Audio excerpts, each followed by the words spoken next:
салом шаҳрвандони азиз, пеш аз ҳама ба шумо таҳсиятиву хонаводиро тамоннод дорем ва мутобиқи фармоиши ҳукумати Федератсияи Россия вуруди шаҳрвандони Тоҷикистон дар радифи дигар кишварҳо ба ҳудуди ин кишвар сар аз 1 сентябри соли равон тариқи гузаштани рамзи QR-код ба роҳ монда мешавад.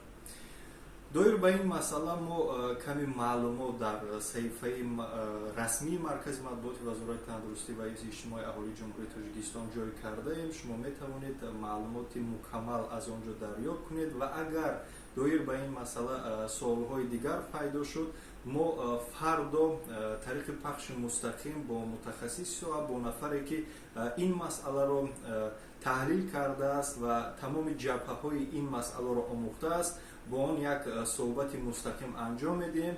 шумо метавонед ки зери ҳамин видео суолҳои худро низ гузоред, то аз мутахассис мо фардо пурсон шавем. хайр, то дидор.